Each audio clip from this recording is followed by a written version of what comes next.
So I am talking to Consie Sindet. Is that Correct. Yeah. correct? Yeah, that's correct. I saw her work on YouTube, and I asked her a little bit about her background, and her background is graphic design. So I sent her my blog on junk journaling, which I think she does art journaling and junk journaling and using scraps and using, but what impressed me, what got me going was the cardboard journals that she made, which I hope everybody has a chance to see because uh, it was wonderful. And then I think you also made the comment that that cardboard takes a lot of beating. Oh Is yeah, that correct? correct. It does. It's the cardboard came from a couple different sources. One, boxes, like a lot of it was corrugated from boxes, but some of it also came from like when you get paper. I mean, I was a bookkeeper for a while, so we used to get tax forms, and I had that cardboard that would hold the paper into the packaging. So it's like a thin cardboard. So a lot of the books were made from that too. But yeah, it'll take anything, pretty much anything. Well, I've been taking cardboard from work in the from the garbage Yeah. and taking it and cutting it up ever since I saw that. I've watched that video twice. And then the other thing I liked a lot was the zines. Yeah. The zine and the book, the kind of the bend flip kind of journal, little ones that you made. Little ones, yes. I was going to say, Uh, I've made so many journals at this point. yeah, but these are like, uh, uh, what should I say about them? They're just like anybody could, it's easy to make and create and have little journals. And if you can get cardboard at work or wherever, or you get packing, your cardboard boxes and cut them up and find yourself. I just felt they were really useful tools to Yeah. have in your toolbox. Yeah. And so I really like those two very, very much. And of course, I like your live where you work on where you work on your art journal, and that's fun. But I always like to see everything. So the car I'm gonna stop calling it junk journal because I just read my blog on junk journaling, which anyway, the thing is that I liked it very much because at the end of that one, you do a flip through of a cardboard journal that you had made that so I watched it twice, so I'm full of it with that whole thing, but that one particularly. And then I like a zine because I've tried to make zines and the papers are always crooked. Hmm. And I don't know, what I like the fact that you use a bone folder. And then Absolutely. one is hot dog and one is hamburger, Yeah. and one is hamburger and one is hot and then hot dog. But anyway, so tell me about Barbados. You said you were born in Barbados, or how? Yeah. Yeah. I was born there. My dad's from Barbados and my mom is from the US in New Jersey. So, hence the reason I moved from Barbados to New Jersey eventually at 10. But yeah, I mean, I was there until I was 10. It's a tiny island. And, it was, when we were there, we were in a kind of really strict religion. So when we left the religion behind. So it was an interesting time moving to the US and having a lot more freedom. So What kind of religion was it, or is it something particular to Barbados, or no, is just a general? it's international. I don't know that. I mean, we called it the Close Brethren. I don't know. I'm the Plymouth Brethren, a Okay. couple people called it. So um, I tend to like forget about it as much as I can. Like, Oh, okay. no, I mean, I don't mind talking about it. I'm just like, I don't like know a lot of the particulars because when I was leaving when I was 10, um, I obviously at that age, there's still a lot of impressions about what happened in it. And it has definitely shaped my spiritual life and the way that I think about spirituality and religion. Um, but I don't know enough about it to say it was this specific, or I don't know that it would be something that people know. It was kind of a small religion, I guess, or a small section, but it was international. I mean, it was all over the world because, obviously my mother in New Jersey met my father in Barbados. And, I have aunts and uncles that are all over the West Indies and in Venezuela and, all over the world. So it was everywhere. It's just I only knew about it from being in my little space in Barbados. That's okay. And the other thing, tell me about your art background or the graphic design that you did and how it influences what you're doing now. Okay. So yeah, I went to college for graphic design because I think that's how we all think that that one has a job behind it. Like if I go to school and I'm painting on canvas, it's hard to get a job. But if you're a graphic designer, it has a better job. So when I came out of college, I got a job at a local newspaper. And this was a long time ago. I didn't even learn computer graphics in college. I was a hand graphic designer. I could hand do all the paper and the magazine and newspaper pages. So I learned graphic design. I mean, computer graphic design in on the job. But I didn't like. It felt very confining to me. It just wasn't. I didn't feel free when I did it. So I ended up leaving that and doing a million other things. But in between, that's when I started doing painting and teaching and doing, ceramics and all these different creative things just to find my way in. But where it would influence me now, I would say that I forget how much I'm still using just by going into Canva and making my graphics. And like before we had social media and all that, I had to make flyers and I had to send out postcards, to my mailing list before we had email lists. So I would say my graphic design helps me with my marketing now more than it does my actual artwork, but it does help a lot to have that background. So, okay, and I think that was just the background question I wanted to ask you, but what do you think about what you do? Like, when you say you use Canva, Mhm. uh, how do you use Canva? I use Canva one to make a lot of my Instagram carousel posts. So the graphics that hold the photos and the words. I use Canva for all my YouTube thumbnails. I use Canva to make printables and PDFs. I use Canva to design, you know, PDFs that people have to print or, anything that needs a graphic design element to it is what Canva is for me, for sure. I would never have imagined that you use Canva. I use high zines from Canva to make zines, Mhm. and I have never thought of using Canva for graphic design, but I can see where that would be. I think this is helpful knowledge to people, background knowledge, which they might not know. Because when you look at your work, like I was looking at something last night, it was an art journaling page. It was you had used a punch Mhm. and some washi tape. Mhm.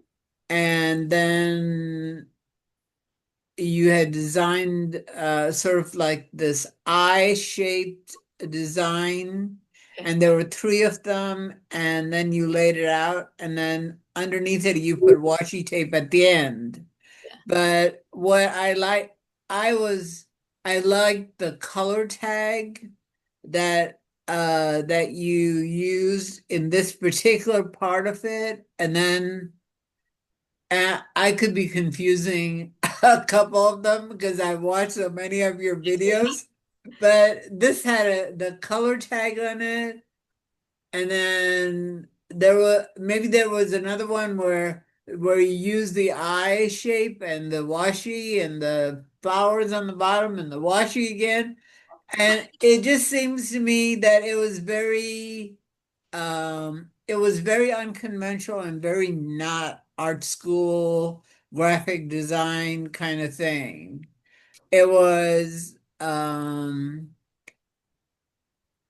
it was interesting. I mean, I watched it again. I usually watch your things twice. I watch, so that's why I'm confused about which one I watched. But then it had a pocket, a side pocket. The two that I'm talking about, one then had kind of a shape that went through the middle of the page. And then there were splotches on it and little white dots, and then you with your brush, and I was like, how does this?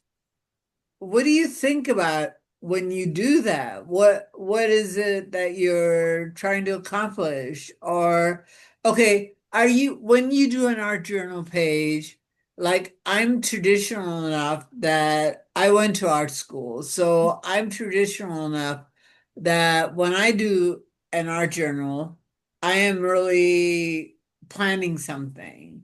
Like I've been doing these pieces called staycation.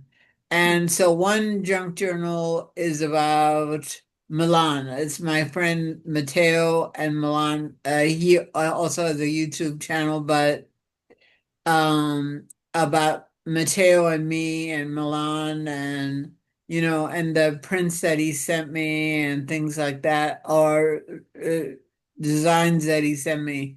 But when you do that, what is it that you what is it that it sounds like it's an end in itself. So when I art journal or junk journal or whatever, any art at all, I usually don't, I just want to do it. I don't really have a plan. Um, the first, the way I teach or the way I speak about my work is that the only decision I necessarily make for real, like a concrete decision, is the first one because I have to start. So I have to start with something, a piece of collage or some watercolor or some stamping or whatever I want to start. But after that, it becomes a reaction. So whatever happened on the page first then tells me, what to do next. And it's very intuitive. It's not very planned. I mean, every once in a while, I might have like a piece of collage sitting on my table that I want to use or I want to add in because it's annoying me because it's sitting on my table. So I want to add it to a page. But it's really just a reaction.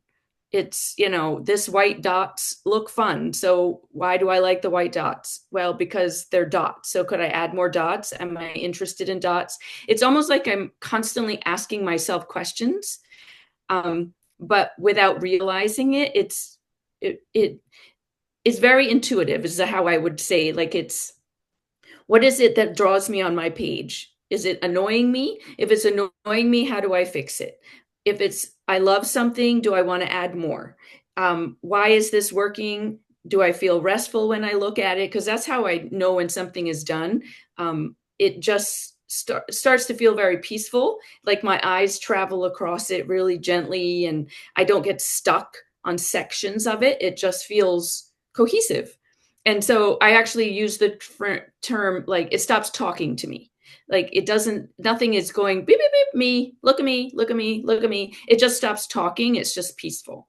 And so I just keep adding stuff and playing and going through the curiosity of what if they add this and what if this happens. And I look around my table and, oh, I haven't used those pencils in a while, and I'll just grab it and try it. It's really just curiosity and play, and let it keep going until it stops talking. Like that's all it, planning, if I plan something, I tend to get lost and in the it needs to be something. So I try desperately not to plan things too often. I might have a general idea. So, like, I might have an idea that I want to make this journal out of this. And so that's a plan. I mean, you can't say that's not a plan to say, I'm going to make this journal out of this paper bag and I want the pages to be kind of off center. But that's about as big a plan as I have. From there, it's just how does it fold? How many pages do I need? How often, how do I have to lay out the pages? Does this work? No. Okay, let's try it a different way. So, a lot of curiosity, a lot of trial and error, and one giant experiment, and just have fun. And how do you think this relates to other people? Or since you have a YouTube channel, uh, is that a teaching channel where you're trying to teach a kind of meditative? Um, Not, I mean, my YouTube is I teach. I mean, when I make a YouTube video, I do it with the intention of teaching what I'm doing. It's kind of like you get an insight, especially if I'm talking out loud. I don't always talk all of my videos out loud. That's why the lives help a lot because you can hear my thought process. I'm talking out what's happening in my head during my lives. Um, so my YouTube videos to me are me showing you, and hopefully you get inspiration and learn something from what I'm doing. So that's my version of teaching. But I also, have classes and a membership where I teach specifics. But my entire philosophy is not really about specifics, it's about the process. My goal is always to get you just to play and not worry about what it looks like in the end. We might play with dyeing paper, so that's very specific, like, try this on the paper, try it this way, and there's a bit of a method, I guess, that I would have that I'm sharing. But I also want you to take what I share and show and work it into what you already know and try things. You can try it my way, but also try it your way and try it from all the different people you've watched. If you watch YouTube videos, I'm not the only person you watch. You watch many other artists. So I want you to think of it as like information gathering. I love how this person uses pink. I love how this person incorporates stamps. I love how this person is a collage artist. And then take all that information and put it on something and see if it works for you. And you might find out that stamps are not your thing. I hate the color pink. I prefer yellow. And so that's just you going down the curiosity rabbit hole of trying lots of different things. I just want to share what I know and see what people gather from it, but I'm never expecting someone to copy me. I mean, they can copy me. That's not what I'm meaning by that, but I'm not like, this is my method and this is how you get to the end result. Like, I don't have that. I do it this way. And if you gather something from that, then go forward and try it and see what happens from you. And if you gather something that works for you, awesome. If you don't, awesome too. It doesn't matter. I'm just a conduit into your creative practice. so your membership is on YouTube and your classes are on YouTube. No, no. YouTube is just my free way of sharing. The tutorials, everything on YouTube is free. My membership is through my website. It's called the Creative Playground. So it's a monthly subscription that is housed in Teachery. It's an online teaching platform called Teachery. And then my classes are held there as well. So anything that's a paid, where you pay to get a class or pay to join my membership, goes through my website. So that one's all on my website. Yeah. And YouTube is just my free for you to see if you like me. I mean, it's better to learn and see how you like how I teach and how I speak and how I share. And so that's what, for me, YouTube is that platform. So you're a working professional artist. Yeah. Would you say that? Yes. I do this full And time. you do it full time and you make a living at it. I'm working on making a living. I'm lucky that I have a husband who also has full-time job. So together we make a living. Yes. So how long have you been doing this? Everything.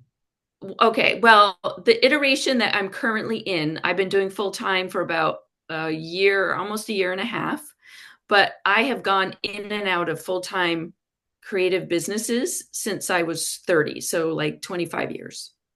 So I've had some times where it was full time, where I was painting murals and teaching before the internet. I mean, not before the internet, but before like online classes really were a thing. I taught like 4 or 5 in-person classes a week. I had a home studio. I taught at the Michael's Craft Store. I taught at the local um, college, the local community college, the adult classes. I taught a lot of what we called home parties, so like Tupperware for art. And so I would take all the products, but I did craft shows and murals and painting, and I did all of it. And for a long time. I was probably 10 or 12 years that I did that almost full time. Um, but then, 2008 and the housing crash happened, and not everybody had disposable income. So then I went and started doing creativity part time. And that's when I did a lot of face painting because I needed to still be creative, but teaching and doing classes and murals and the craft shows were just not working anymore. So I transitioned to being a face painter at fairs and for birthday parties. And I did that for 10 years. So I've always had creativity. It's just that sometimes it's been full time and sometimes it's been part time.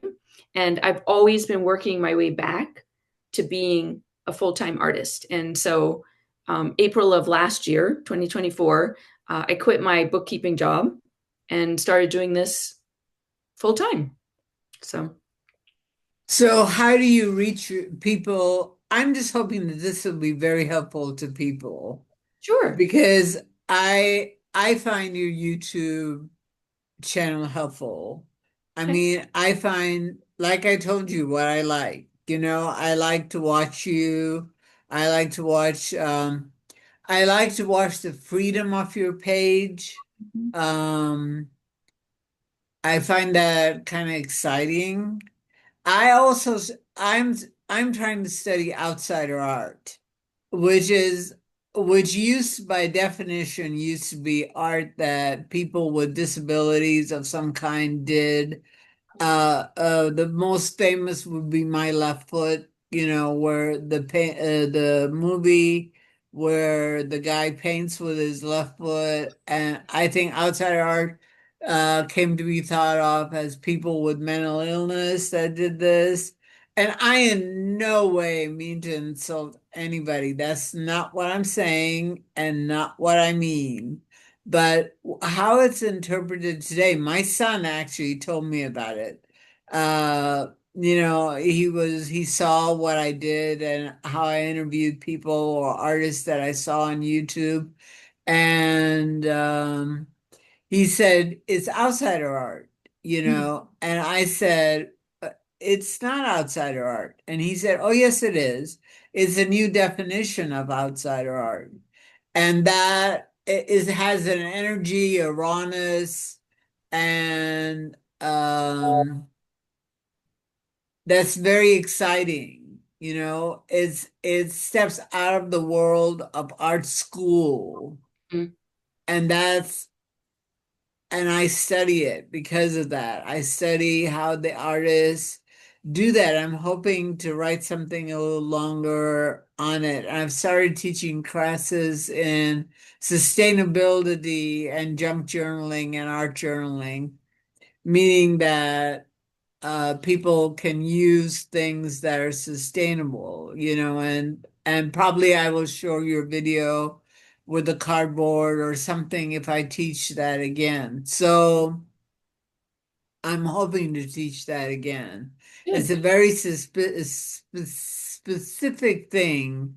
It's art journaling and junk journaling through, and then I study the energy of outsider art because it's not in the museum, it's not done to be in the museum. But it's artists like yourself who are willing to make the sacrifice of painting like for 10 years, painting faces to just have a job to make to be creative. So Yeah. it's very exciting. And it's very exciting that so many people are interested in doing it, Hmm. and becoming engaged with it, and that they teachery I've never even heard of. But in any case, you teach through that. And anyway, that's where I'm coming from. Yeah, I mean, I've never, I'm sure I've heard the term, but I would not have associated myself with outsider art. I'm just someone who puts art supplies in a journal. Like I don't really think of it. I do call myself an artist. I think anyone that picks up an art supply and puts it down on a surface is an artist. I don't really see why you have to sell it or put it on a canvas for anything to be an artist. But I just want people to be creative because it calms your mind and it calms your body and your soul and everything. And it just, if you can allow yourself to just be in a state of play and curiosity, honestly, that's where the magic shows up on your page. Like I cannot come to an art journal page really angry or very super stressed. It doesn't work for me. I just go blank. Like there's nothing. I literally would just, I don't even know what I would put down. But if I come with just like, let's just play and see what happens.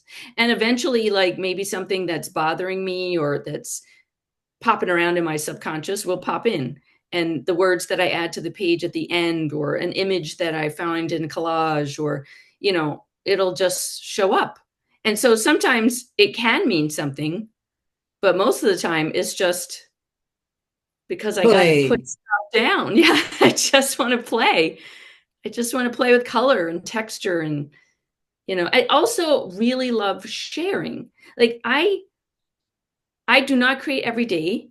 I'm not that artist or that art journaler that's like first thing in the morning, I'm grabbing my art journal and I'm whipping up something just because.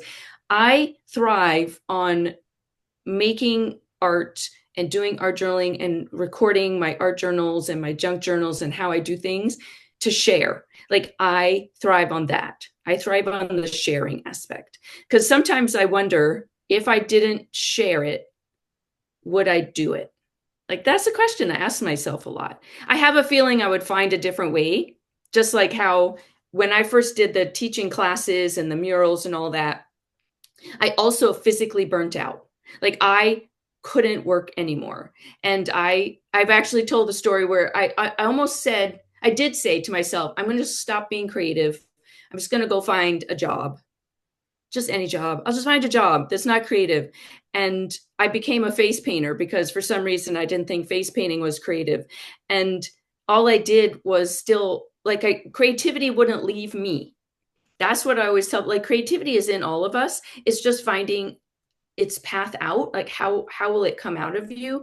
And so for me it came out for a while in the murals and the product that I was painting, and then that went away. And so when I was like, I'm not going to be creative, creativity said, well, no, you're still going to be creative, I will just give you a different path.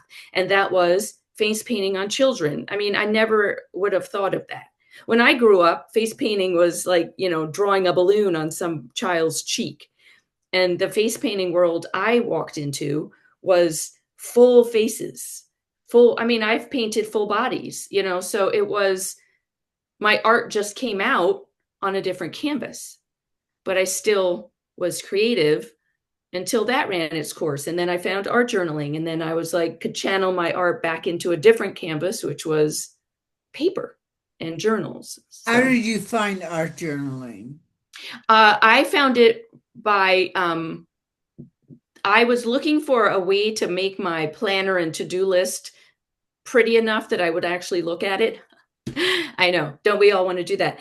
And someone introduced me to the Documented Life Project, which I don't know if you've heard of them or not, but they were, I mean, they still are 5 women. They're not all together anymore, but Rayma Sigmund and Robin Marie Smith, if you've never, those are 2 that I know are still really predominant. But there were 5 women who were turning their planners into art journals. So it was like a planner and an art journal all together.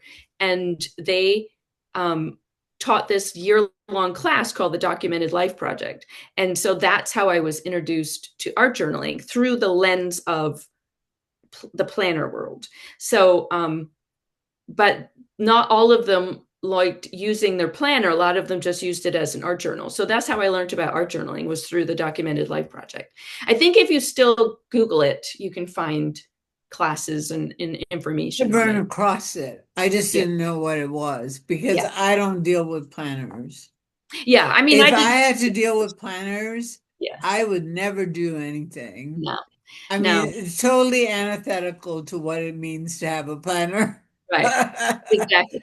I So, would never, yeah. never, I couldn't plan things if I tried, Yeah. I just, it By wouldn't, the it, end of the, by the end of that year, I stopped the calendar part, because my calendar needs to just be a calendar. Like, it just needs to be messy notes and dates. So by the end of that year, mine was just an art journal. Like, I was just doing it as art journaling, and just putting down whatever. And that's how I learned about so many products and so many techniques. And then, once you open that door, then all the other people start to come in, and you start to go down YouTube, and you learn other things, and Instagram started pulling our interest. And so, yeah, I started with the Documented Life Project, which has brought me to today, and it hasn't let up, because there's so many avenues. There's so many avenues within the art and junk journaling world. I have made junk journals that have become art journals, because the definition for art and junk journal is so nebulous. It's so subjective to who's talking. but would you say, okay, two things come to mind. Sure. One, would you say that art journaling has become a form in itself in a way, and that a lot of YouTubers are involved with the art journaling and junk journaling, and then has it become an art book? There was book arts, you know what Right. I mean? But now it seems like art journaling and junk journaling has taken over the book arts world, where book arts are taught in school, and all this, and I've never learned anything. I mean, it sounds like fun, but I've never been like real inspired by it or anything, and yet I find myself making books. And Yeah. I think, interesting. So what do you think about these two avenues, that junk journaling and art journaling have become an end in itself, Mhm. and how do they intersect with the book arts world? um well, when I think of, like traditional bookbinding, it seems very structured. And so, like, I have a friend who has a master's in bookbinding, and what she went through to get there is very structured. And, like, is that what you mean by the book art world, like a book Yeah, binding? like book arts, Yeah, like people who yeah, study book yeah, arts, yeah. I mean, I think they're all valid in all their own thing. Like, if you're a very structured person, you might be more drawn to traditional bookbinding and all that because of the structure of it. If you like, woo, I just like to be free, then you're going to love the junk journals that people just, throw paper together and stick a staple through. And they're like, there it is, it's a book. To a traditional bookbinder, that's bananas. But I don't see I think they all play well together. I think, if you're drawn to doing traditional, I'm saying traditional, but there's all kinds, like more structured bookbinding. You might bind a book, but then you might do art journaling in it, or you might add junk to it. So I don't see that there's one versus another. I think they're all intertwined. And I think it's just what draws your interest, you know. But yeah, I But it mean, art. seems to have become a very important art form in itself. That's Oh, what I'm saying. oh yeah. It's not like it used to be, kind of put separate, you made paper, you made a book, you Right. bound the book, Yeah, it's all you had like real paper, you learned how to use a screen and use a blender or however you do it or cut up people. I'm not saying that bookmakers or junk journalers and art journalers don't do that.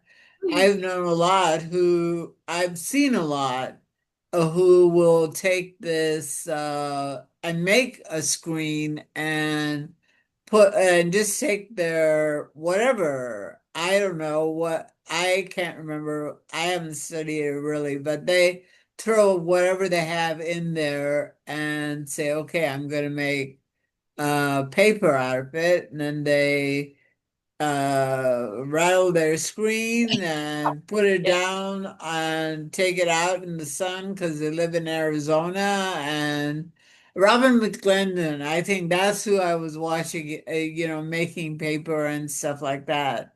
And then, you know, or very expensive journals. Like I watched this woman, I don't remember her name now, but I'll go off on a tangent if I do. But she uses very big art journals, and she does design for buildings and things like that. That's part of her way of making money. But anyway, I'm just saying now it seems like that whole rarefied kind of we make real paper and we bind it and they do stitches too. I've seen many treasure books, Yeah. many people. Yeah, they do staples, but they also do the pamphlet Mhm. stitch pamphlet stitch is very popular and signatures are very popular and then how to go through. But then the cereal box comes in, Yeah. that they use the cereal box to cover it. So it's not that people aren't making paper, they're just doing it differently. Yeah. They're um so I'm just seeing a whole new art form emerge Yeah. that is coming from the book arts world Mhm. and the art journaling world Mhm. where I have some videos where my friends that I know bought journals like 1,000 journals. Like one of my professors, David Dunlap, has a coffin for all his journals that he didn't know what to do with because Right. they only let him buy like 10,000 ones because the ones that he bought, I'm not maybe not 10,000, but close to it. And he bought all of them and he used them. He has little ones that he puts in his pocket. And he says, yeah, I take it out when I'm at, but he uses it ideas, like he uses his ideas and stuff. And then I see Treasure Books who's doing staple binding or staples, and then the other kind of binding with the measure 3 times and anyway, that I find, I'm sorry, I'm going on, but you know what I mean? Find an overlap Of course, they're all and overlapped. Yeah. that I call outsider art Yeah. because it's not what's taught. Right. What's taught Yeah. is a very rarefied thing that comes down from, the first books that were made to something that you're talking about, which is, hey, I just art journal and Yeah. I'm free and I use it as a meditative process. Hmm. Now Yeah. your turn. Yeah. That's Yeah. I mean, I think all art is interspersed. I mean, I loved when I could find the term mixed media artist. as opposed to I'm an acrylic painter or I'm a watercolorist. And I was like, but I'm not any of those. I'm not any of them. I'm all of them. Like I just want to do whatever I want in a given day with any supply. So, you know, I that's why I'm like when I talk about art journaling or book binding or junk journaling or being a mixed media artist, they're all the same thing to me. It's, I pick up all the supplies and I put them in a journal. Sometimes it has a lot of art in it, like if I'm painting specifically, like I think of art journals for me have more painting in them, and junk journals to me have more collage. But that is my distinction. That is not anyone else's distinction. That's just how I think about it. But they're also interchangeable because we learn from each other. I mean, what's a junk journal? Do you still call it a junk journal if you're painting roses in it? Maybe. If you're painting roses on a receipt, then it's junk, but you're painting art on junk. So like it's all interspersed to me. I don't see it as one thing. I wish, Separate. What yeah. about altered books? Do you do altered books? I haven't seen you do altered books.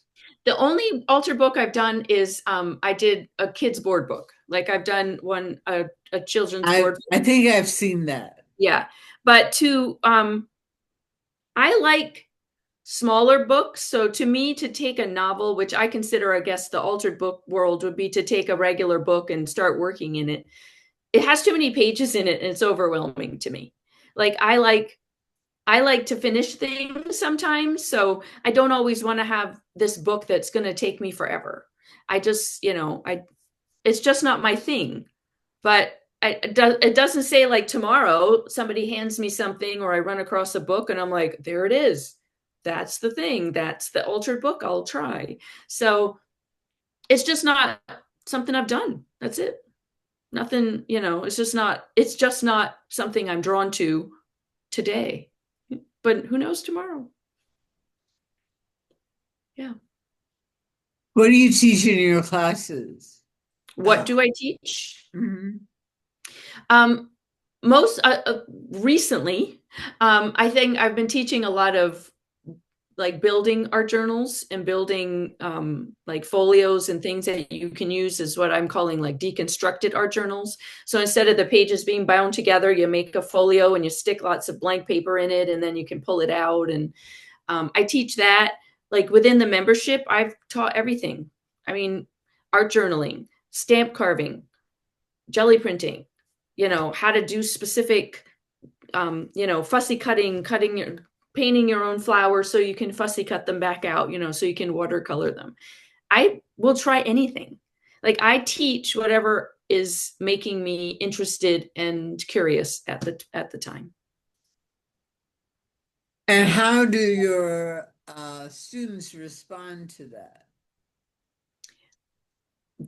I think the ones that do either, if you stick around, if you like, if that's what you like is that curiosity of always trying different things, then that's why my members stay, because that's what they're looking for. They're looking for me to almost go down the rabbit hole and then bring up from the rabbit hole what's made me excited and I'm thinking is fun, and then I share it with them, and then they try it in their projects. So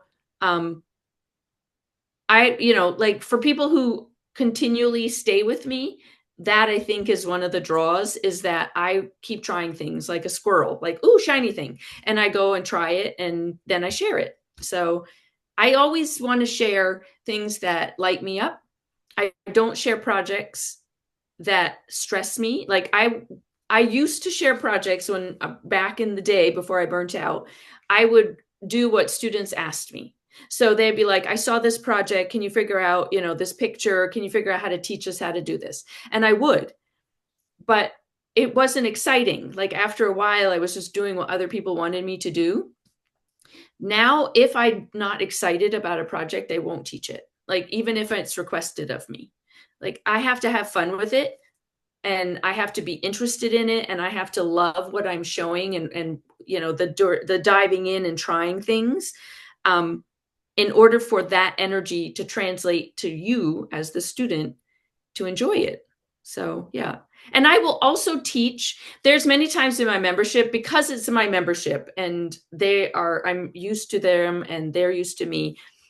I will almost try things live with them together. Like I don't necessarily learn everything about something and then go and teach it. I will learn enough to get started, and then together, live in a class, we'll learn together, and I'll make mistakes and we'll try things, and they'll be like, try this and try that. And we just, yeah, again, rabbit hole and play, curiosity. What is your definition of mixed media? Uh, all the supplies at the same time. I doesn't matter to me. Watercolor, acrylics on the same page, colored pencils and stamps, stencils. It just means all of it. Collage, glue sticks, a hot glue gun if that's what you need. I mean, to me, mixed media is just putting all the supplies that you want on that page, or on that surface, whatever it is that you're doing. There is no, I don't think there's a supply that doesn't count as mixed media. To me, there isn't. What about paper and stuff like that to hold that whole, do you, in your classes, I didn't find that when I was, like I said, the cardboard book and the zines and that you always give the freedom of you can use printer paper, you can use whatever you want. Do you ever, I like the cardboard again. I can shut up about it, but I like the cardboard again because it'll take a beating. Yeah, Or you told me it would take a beating. I have to try it. yeah, I've just been dumpster diving for yeah, yeah. cardboard at work. I go through the garbage all the Hmm. time. Like we have a lot, I work in a library, so Okay. we have lots of books that come in an interlibrary loan, Mhm. and they're like I always say, time for me to go through the garbage, and everybody laughs. But actually and then I take it to HSS and say things like, can I use your cutter to cut Yeah. this cardboard? And anyway, but I like it because you told me it would take a beating. I'll take your word for it. I've never worked on cardboard before. And So, you should but I start. have used it with my cricket, Oh, where okay. I bought cardboard For and that. then cut out shapes in cardboard. And my altered book is my grandson's National Geographic, Yeah. um, dinosaurs and things. He outgrew it a long time ago. He had it when he was a kid, and I saw it and I thought, no, too good to pass up. And then I came to the dinosaurs pages and I couldn't do anything. But that's how I learned to use Cricut cutouts from my Cricut, which I've never used my Cricut, to be honest, because I throw things on the table and then I don't clean them up, but I'm going to clean them up. But I go to the public library and use their Cricut, and I'll Yeah. do a whole bunch of stuff at all one time, Mhm. and then I forget which blade goes where. But Yeah. I've used cardboard there. I've used Yeah. cardboard with my Cricut and used with the design. So yeah. Well, anyway, what was the point of this? And I don't Something know. with, I think you were going to ask me a question about paper. Yeah, Were you I going was just asking you, it seemed like you just said anything goes. Pretty much. I don't, it doesn't matter to me. I'm like, do I need the page to be thick? Do I need the page to be thin? Do I have a lot of it? I always, because I share out loud and I'm sharing on YouTube or within my membership, I'm also very cognizant of the fact that not everybody has the ability to go buy super expensive watercolor paper. So if you want to play with watercolors and all you have is printer paper or some white cardstock, then try it and see what happens. Know that it won't do the same thing as watercolor paper, but it's just paper. and see what happens. What if the experiment is interesting? And, the fact that it seeps through printer paper, the printer paper warps a lot, then you've got textured paper. So I also want you to be able to just create with what you have. If all you have is an Amazon box, then that's what you do. Amazon box, some white acrylic paint or some white gesso just to give it, if you want to take down the brown, and off you go. You don't even have to bind it. You could put a binder ring in it and call it good. Well, I've been making quite a collection of children's books Yeah. because board books Yeah. because I'm curious about them. I haven't done any yet, but I'm curious about them, so I collect them because they're a quarter at our public library. And so I just go pick them up whenever I can. And they Mhm. come in all sizes. And I have a grandniece. I might make her a board book. I might practice on a board book for her, but I think I don't I think her parents probably wouldn't like it because I work on books. Uh, there's your aunt. She's just drawing in books now. And, it's like books are meant for reading, not what Anne does to them, which is not really permissible. You cannot take your book and put paper on it or whatever, or glue Yeah. things on it. So I'm careful about that. I respect that they're children and basically, I'm teaching them to draw, so I send real books. Yeah. Uh, you Yeah. know, and But then there's books, a lot of kids' books are beaten up. So if there's one that's really beaten up, then there's no other purpose for it. So why not paint in it or collage on it? And I love children's board books. I mean, I've only done the one. I have a collection as well. But one of the things I loved about it was that it was finite. It only had like 5 pages on it. And then I was done. And right, I had this and little book hard, done. the hard Yeah. pages, like Yeah. really hard pages. Yeah.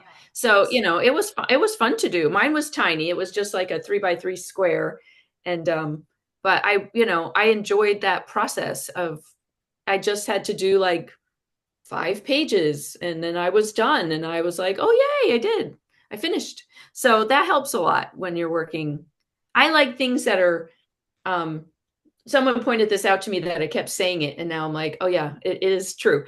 I like small journals, simple supplies. You don't need a ton of anything, and short amount of time. So the 3 S's: simple, small, short. And it that's to me when you struggle with a creative practice, if you can keep it a small journal, that's why I love zines. 4 pages, 8 sides, whatever you want to do. It's done. It can be done in 5 minute increments or 10 minute increments. And you need like a couple colored pencils, maybe a little watercolor, some collage paper, and a glue stick. And you can do a delightful amount of things with those simple supplies. So it doesn't have to be this elaborate big journals. I mean, if you love them, go with it. If you don't. Like a zine is such a beautiful entryway because it starts with a piece of, well, it can start with anything, but if you're starting, you can start with a white piece of printer paper and you can add some watercolor and you can add a little bit of this and you can add a little bit of that. And then, you know, I think the way I've discovered, I think zines have like 8 sections or something, but like you can finish a zine in like a week if you were like every day I did a little something, or in 2 weeks every day I did a little something on the pages. And when you're done, you've done something. If that's your goal is to finish. Not everybody's goal is to finish, but you know, I just think it's easy to keep it simple, like the kids' board books, really simple. So, yeah. Well, this has been really, I guess I wanted a conversation about what I've been thinking about. So I've just been thinking, and when I do watch your videos, I think, I wonder what Consie thinks about what I think. And so I watched the live too, where you work on your art journal page, and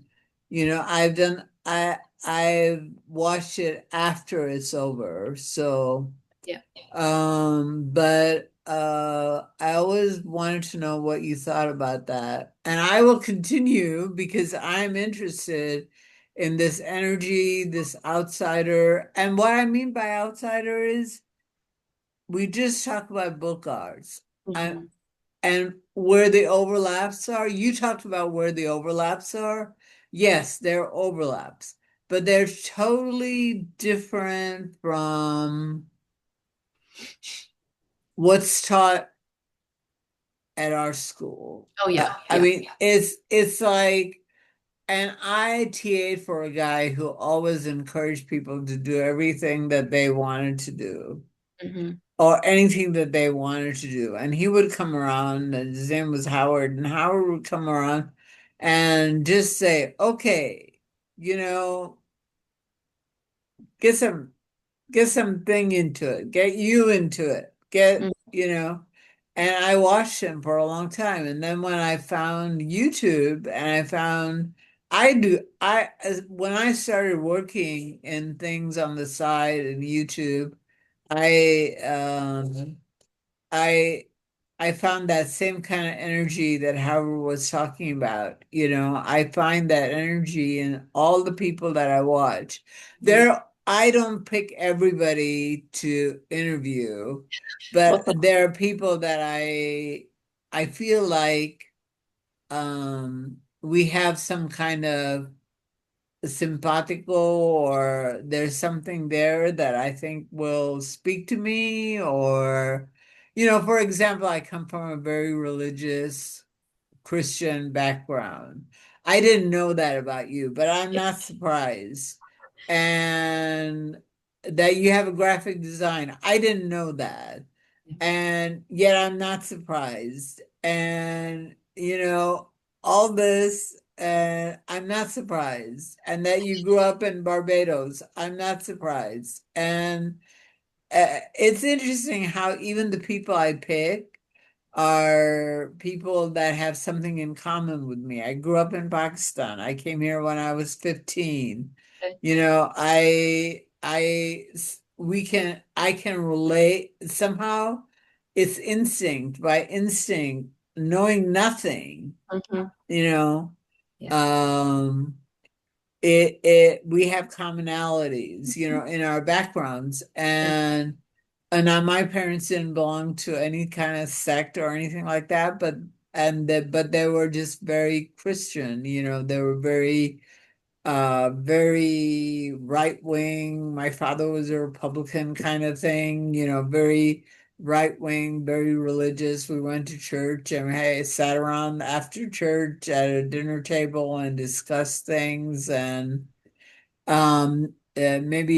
not everybody did. Mhm. So I find it interesting. I find a lot of commonalities with the people that I interview. There's something about them, like Lori Marie Jenkins is a friend of mine, and Lori Marie moved to Costa Rica. Mhm. I'm not surprised. She has that energy, Mhm. I'm not surprised that Lori Marie moved to Costa Rica. It's just like she retired there, basically. And she does slow stitching. And Mm. when I first started, I did like tapestries, or I did my own thing with fabric and stuff like that. So it's interesting. And not everybody speaks to me. Not everybody is like, oh, it's just something about the people that I pick that I'm like really like something about them that, and then I find out, oh, we have commonalities, Mhm. Yeah. So anyway, I I won't appreciate. keep you, but I hope as I develop more about my thoughts about outsider art, I hope we can talk again. Would you Sure. mind doing that? No, I that'd be I would, and I will keep watching and formulate some more. This was just an introduction. I keep coming back to people that I interview that I like and that I want to talk to again. Basically, they just okay. seem like people I want to talk to. Sure, that would be lovely. All Thank you for right. Thank you, Consie. I'm sorry I made you wait. I really did think it was 11:30, so it's all good. I was all here waiting patiently and I didn't join or anything until and I was so surprised. Oh, you're here. It's Okay. all good. It's all good. We made it work. All right. Well, thank you very much. I truly appreciate the conversation. I truly appreciate talking to you. It's how I learn and talking is my way of learning. Good. That's good. Mine's doing, but yes. Well, my talking and doing Yeah. is my way of dealing with things. Yeah. So, Good. all Well, it was right. nice Well, to meet thank you you. so much. It was Thank you. nice meeting you too. Thank All you, right. and I hope we do it again. Absolutely. Thanks, Anne. Thank you, and have a good day. You too. Bye. Oh, bye.